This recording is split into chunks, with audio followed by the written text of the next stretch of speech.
क्योंकि वो गरीब है, उसके पास में दामाद खरीदने के लिए 4 लाख का माल नहीं रखा है। आज लोग दामाद खरीदते हैं, जिनके पास में पैसा है वो खरीदना जानता है, और जिनके पास में पैसा नहीं यार, वो कहाँ से दामाद खरीदे, वो कहाँ से दामाद अपनी बच्ची के लिए खरीदे। आज हम शादियां करते हैं, कितना जहेज घर में लगा देते हैं, लगाने के बाद ये ना सोचो कि सब अमीर के घर के आते हैं, कोई गरीब की भी बच्ची आती है, जब इतना जहेज देखती है तो उसके दिल में ख्याल पैदा होता है, मेरी जब शादी होगी तो मैं भी अपने बाप से कहूँगी फला चीज़ की मुझे ख्वाहिश है, फला चीज़ मुझे चाहिए, फला चीज़ मुझे चाहिए। लेकिन उसके ज़बान पर गुर्बत ताला लगा देती है, वो दिल में सोचती है कि मेरे बाप के पास इतना पैसा नहीं है, मेरा बाप बड़ा गरीब है, इस तरह का सामान मेरे लिए कहाँ से मुहैया करेगा। रात में जब अपने बिस्तर पर पहुंचती है तो अपने चेहरे पर दुपट्टा डाल करके रोती है, रब की बारगाह में इल्तिजा करती है, ऐ पाक परवरदिगार आलम, काश तूने मुझे पैसा दिया होता, मेरे बाप को दौलत दी होती, तो जिस तरह आज लोग सामान देते हैं उस तरह मेरा भी बाप सामान देता और मुझे विदा करता। लेकिन यार अफसोस की बात है, जब पूरी रात वो बच्ची रोती रहती है, सुबह का वक्त होता है, बाप गिलास में पानी मांगता है, चेहरे पर नजर पड़ती है तो चेहरा ऐसा है कि ऐसा लग रहा है कि बच्ची की तबीयत खराब है, आंखें फूली हुई है। बाप पूछता है बेटी क्या हुआ, रात भर नींद नहीं आई है? बच्ची कहती है तबीयत खराब है। लेकिन बाप समझता है, बाप को दिल के हालात मालूम है, बाप समझ गया कि मेरी बेटी रो रही है।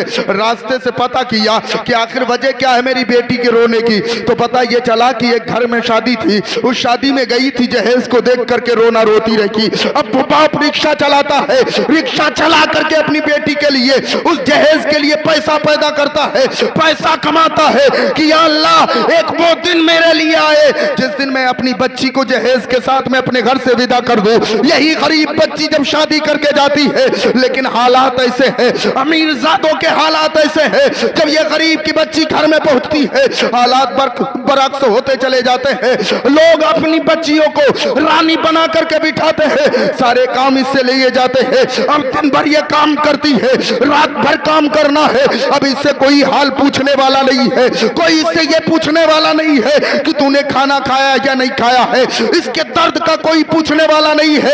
अब सांस भी ताने देती चली जा रही है। अब रात में जब बिस्तर पर पहुंचती है, अपने चेहरे पर दुपट्टा डाल करके रब की बारगाह में इल्तिजा करती है, ऐ पाक परवरदिगार आलम, क्या मेरे बाप के पास में इतना पैसा नहीं था कि 2 टुकड़े दे करके लुक में दे करके मेरी जिंदगी मेरी अपने घर में गुजारने का मौका दे देता। ऐ पाक परवरदिगार आलम, या तो तू मुझे पैदा नहीं करता, अगर तूने पैदा किया था तो गरीबों के घर में पैदा नहीं करता बल्कि किसी अमीर के घर में पैदा करता।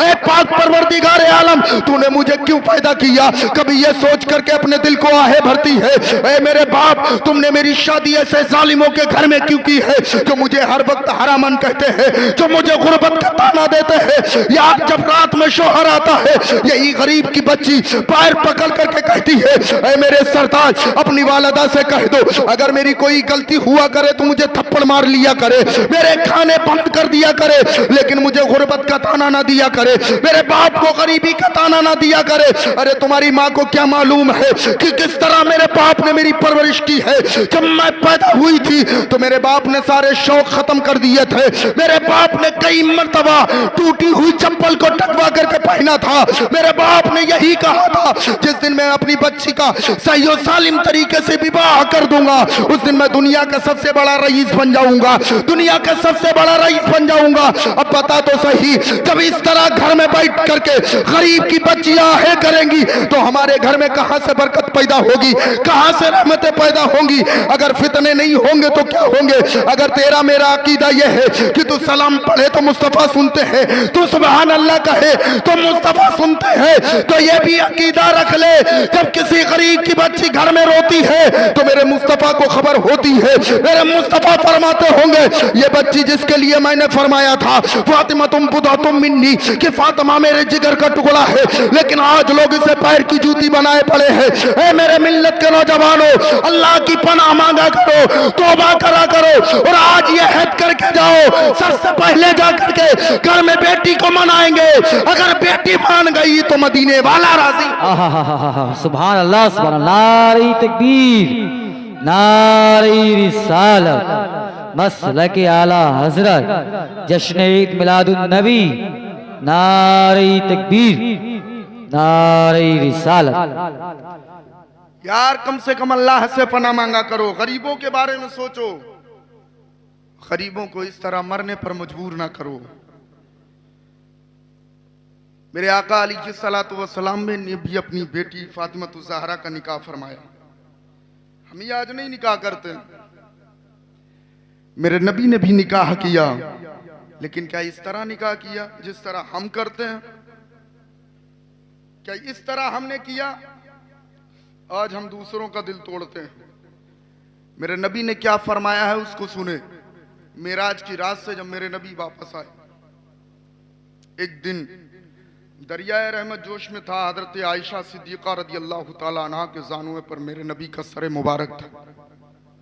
मेरे नबी ने फरमाया कि ऐ आयशा, आज जो पूछना चाहती हो, जो मांगना चाहती हो वो मांगो। बेशक। हजरत आयशा ने अर्ज किया, आका जी या रसूल अल्लाह, जब से आप मिले हैं अब मुझे किसी चीज की ख्वाहिश नहीं है।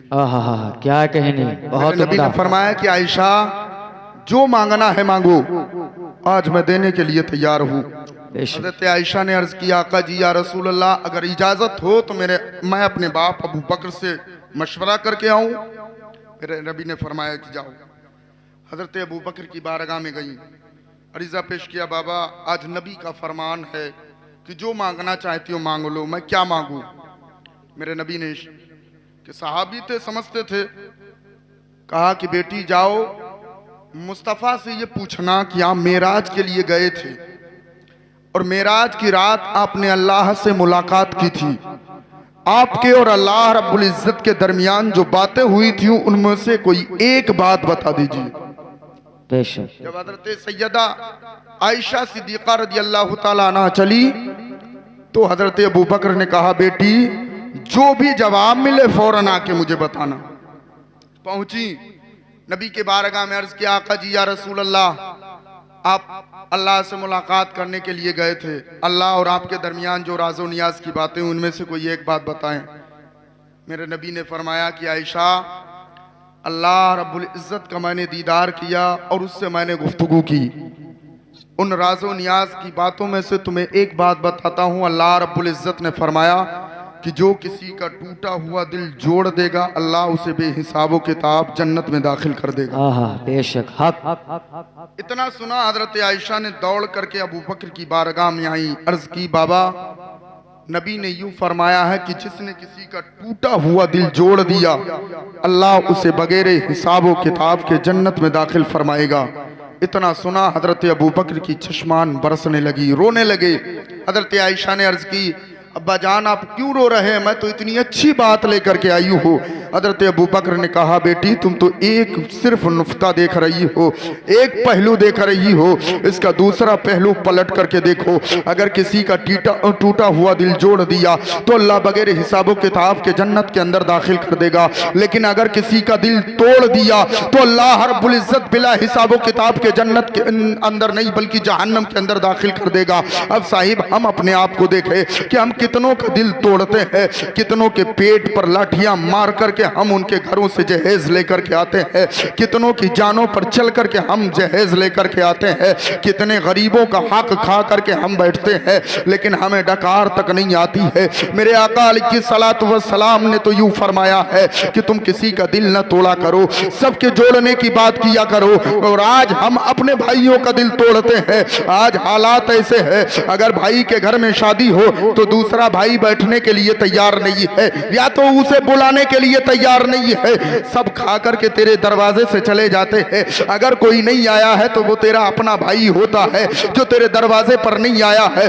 जिनके लिए तूने 75 मर्तबा अपने आप को चला करके लेकर के गया, वो तेरे दरवाजे पर आए, खा करके चले गए। लेकिन तेरे दरवाजे पर अगर कोई नहीं आया है तो वो तेरा अपना भाई है साहिब, वो नहीं आया है। काश तुझे भाई की कदर होती, तू भाई के बारे में जानता कि भाई का मर्तबा क्या है, तो उसको कभी भी इधर आने नहीं देता, उधर जाने नहीं देता, बल्कि सबसे पहले बाप भाई के दरवाजे पर जाता, कहता भाई तू शिरकत कर ले, सबने शिरकत कर ली है, भाई का साथ न छोड़ा करो यार। मेरे नबी ने भी सैयदा फातिमा ज़हरा की शादी की। जब शादी का माहौल आया, हजरत अली रिश्ता लेकर के आए। सैयदा फातिमा ज़हरा से मेरे नबी ने पूछा, ऐ फातिमा अली दरवाजे पर आए हैं। हजरत फातिमा ज़हरा ने अर्ज किया, बाबा जान क्या मामला है? कहा वो तेरा रिश्ता मांगने के लिए आया है। कहा जिस तरह आपकी मर्जी हो वही मेरी मर्जी है।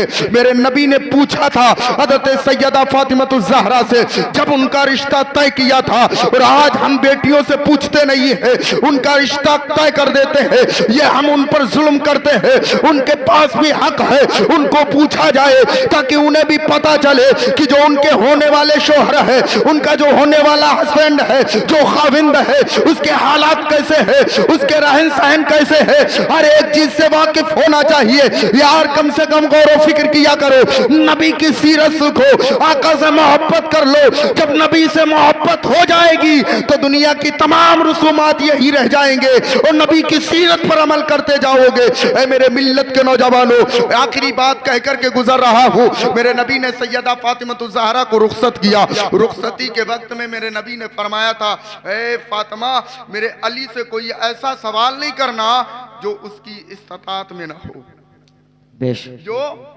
उसकी माली इस्तात में ना हो, क्योंकि हजरत अली माली इस्तात के एतबार से बड़ा कमजोर थे। और आज औरतों का हाल ऐसा है कि वो अपने शोहरों से मुंह खोल करके मांगती हैं कि उसकी जेब में हो पैसा या ना हो, हक उनको इतना चाहिए तो चाहिए। बेशक अगर नहीं दिया तो फिर समझ लीजिए कि खाना भी बंद, पानी भी बंद, सलाम दुआ सब बंद। होता कि नहीं ऐसा? सब बंद। लेकिन मेरे नबी ने फरमाया था, फातिमा मेरे अली से कोई ऐसा सवाल नहीं करना जिसकी वो इस्तात ना रखता हो। सैयदा फातिमा ज़हरा आई, कितने दिन आपने फाके किए, कितने दिन आपने फाके किए, लेकिन हजरत अली से कोई सवाल नहीं किया कभी। एक दिन मेरे नबी हजरत आयशा के घर में तशरीफ लाए। हजरत आयशा के चेहरे को देखा तो देख करके मेरे नबी की चश्मा ने नबूवत बरसने लगी। मेरे नबी ने फरमाया, फातिमा तुम्हारे चेहरे के रंग उड़े हुए हैं। हजरत फातिमा ने अपना पेट खोल के दिखाया तो मेरे नबी ने देखा कि हजरत फातिमा ज़हरा के पेट पर 3 पत्थर बंधे हुए हैं। जब 3 पत्थरों को देखा, उसके बाद जवाबन मेरे नबी ने जब अपने पेट को खोला है तो हजरत फातिमा ज़हरा कहती है, मैंने देखा मेरे बाबा जान के 4 पत्थर बंधे हुए थे। मेरे नबी ने फरमाया, फातिमा तूने सिर्फ 3 दिन से खाना नहीं खाया है, तेरे बाप ने 4 दिन से खाना नहीं खाया है। उसके बाद मेरे नबी हजरत फातिमा के घर से निकले हैं, मदीना मुनव्वरा के मुज़ाफात में आए हैं। देखा एक अराबी पानी निकाल रहा है कुएं से, आप उसके करीब पहुंचे हैं। पहुंचने के बाद उस अराबी से कहा है, ए अराबी अगर मैं तेरे डोल से पानी निकालूं कुएं से तो तू मुझे इसके बदले में क्या देगा? उसने कहा कि अगर तुम पानी निकाल के दोगे तो 1 डोल के बदले मैं तुम्हें 3 खजूरें दूंगा। अल्लाह अकबर। मुसलमानों ये इमामुल अंबिया है, ये नबियों के इमाम है। पापर का आलम ये है, अल्लाह रब्बुल इज्जत ने ये ताकत और कुव्वत दी है, अगर पहाड़ को बोले तो सोना बन के पीछे चलने लगे। लेकिन आज एक अराबी की बाल्टी पकड़ी है, डोल पकड़ी है, मेरे नबी ने कुएं के अंदर डाली है। पहली डोल निकाला है पानी, उसके बाद में फिर डोल डाली है, फिर पानी निकाला है, फिर डोल डाली है। इस तरह रवायत के अंदर आता है कि मेरे आका ने 8 मरतबा डोल को डाला है, पानी निकाला है। उसने नबी की बारगाह में 24 खजूरें पेश की है, मेरे आका ने 24 खजूरें ली है। उसके बाद में जब नमी डोल डाली है, जैसे ही नमी डोल उस कुएं के अंदर पहुंची है, रस्सी टूट जाती है। जैसे ही रस्सी टूटी है, वो अराबी गुस्से में आ जाता है। वो 24 खजूरें जो नबी को दी थी फौरन छीन लेता है और अपना हाथ नबी के चेहरे की तरफ गुस्से में उठाता है। मेरे माँ का इशाद फरमाते हैं, अराबी नाराज ना हो, गुस्सा ना हो। उसने मेरे नबी के चेहरे की तरफ हाथ उठाया था। लोगों सुनो सुनो, ये इमामुल अंबिया है, ये नबियों के इमाम है, जो इमामुल अंबिया होने के बावजूद भी मजदूरी करके अपने लिए, अपनी बेटी के लिए खाने का इंतजाम कर रहे हैं। अल्लाह ने वो ताकत दी थी, अगर रब से दुआ करते रब मन्नो सलवा हासिल कर देता, लेकिन नहीं, ये लोगों को बताया था, बताना था कि ऐ लोगों जब तुम मजदूरी करना तो ये मत सोचना ये जलील काम है, बल्कि ये सोचना कि मजदूर अल्लाह रब्बुल इज्जत को इतना प्यारा है है कि अल्लाह रब्बुल इज्जत इतना अमीरों से प्यार नहीं करता जितना मजदूरों से प्यार। बेशक सुभान अल्लाह सुभान अल्लाह। 24 हक खजूरें मिली, नबी बाल्टी डाली, रस्सी टूट गई। मेरे नबी ने फरमाया कि नाराज ना हो, मेरे नबी ने हाथ डाला, बाल्टी निकाल के उसको दे दी। अल्लाह डोल निकाली, मेरे आका चले, सैयदा फातिमा ज़हरा के घर में तशरीफ फरमा है। अब इस अराबी को पता चला, ये सोच में पड़ गया, यार ये कौन इंसान है जिसने हाथ डाला, कुएं से डोल निकाल करके दे दिया। ताज्जुब में पड़ गया। लोगों के दरमियान इसने पूछ किया, लोगों के दरमियान पूछा तो लोगों ने बताया तुझे नहीं खबर है, इन्हीं को तो इमामुल अंबिया कहा जाता है, इन्हीं को तो मोहम्मद रसूलुल्लाह कहा जाता है। जब इतना उसने सुना तो वो अपने आप में इतना शर्मनाक हुआ, जो हाथ उसने नबी की तरफ उठाया था उसने उस हाथ को काट के फेंक दिया। उसके बाद तलाश करना शुरू किया। मेरे आका को सैयदा फातिमा ज़हरा के दरवाजे पर पाया है। मेरे आका के बारगाह में ये पहुंचा है। सैयदा फातिमा ज़हरा ने अर्ज की, बाबा एक अराबी आया है जिसका हाथ कटा हुआ है, खून बह रहा है। मेरे नबी हुजरे से निकले, बाहर तशरीफ लाए, देखा तो वही अराबी है जिसकी डोल से नबी ने पानी निकाला था। मेरे आका इरशाद फरमाते हैं, अराबी क्या बात है, अब क्या रह गया है? उसने अर्ज की, आका जी मुझे माफ कर दे, मैं आपको पहचानता नहीं था, जानता नहीं था। देख लीजिए, जिस हाथ को मैंने आपकी तरफ उठाया था उसको मैंने काट दिया है, आका मुझे माफ कर दे। मेरे नबी ने फरमाया, क्या अराबी देर किस बात की है, आ इस्लाम के अंदर दाखिल हो जा, कलमा पढ़ ले। उसने कहा है, आका ये तो बताओ, अगर मैं कलमा पढ़ लूं क्या ये मेरा हाथ आप ठीक कर देंगे? मेरे नबी ने फरमाया कि तुम पहले कलमा तो पढ़ ले। जब उसने कलमा पढ़ा, मेरे नबी ने रब की बारगाह में दुआ की, इल्तिजा करनी थी। अल्लाह रब्बुल इज्जत ने उस अराबी के कटे हुए हाथ को वापस कर दिया। बेशक सुभान अल्लाह सुभान अल्लाह। हक है, हक है। आओ, नबी से सच्ची मोहब्बत करो, नबी का इश्क अपने दिल में बिठाओ, इस तरह आका से मोहब्बत करो। जब सच्ची मोहब्बत होगी तो आप शादियां भी अच्छी तरीके से करेंगे। और शादियों के लिए मैं फिर कहता हूं, सुन्नी सहीउल अकीदा बंदा तलाश किया करें, किसी ऐसे वैसे के हाथ में ना दें जो खुद भी जहन्नम में जाए और तुम्हारी बच्ची को भी लेकर के जहन्नम के अंदर जाए। क्योंकि आज इस पुरफितन दौर में यह पहचानना बड़ा मुश्किल है कि अपना कौन है, पराया कौन है। हाँ, यह पहचानना बड़ा मुश्किल है। तो इसलिए इस चीज की खोज पहले किया करें।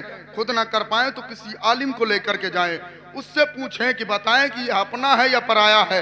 इस चीज के बारे में सबसे पहले जानकारी करें। अल्लाह रब्बुल इज्जत से दुआ है, परवरदिगार आलम अव्वल आखिर बोलने में जो अगला तो खामियां हुई हो, अल्लाह रब्बुल इज्जत माफ फरमाए, हम सबको जुमला इमराज से शिफा अता फरमाए। पाक परवरदिगार आलम जो अगला तो खामियां हुई उन्हें माफ फरमा करके मौला इस पर सबसे पहले मुझे अमल पैरा होने की तौफीक अता फरमाए, उसके बाद हम सबको अमल करने की तौफीक और रफीक अता फरमाए। अस्तगफिरुल्लाह रब्बी मिन कुल्ली ज़म्बी व अतूबु इलैह, ला इलाहा इल्लल्लाह मुहम्मद।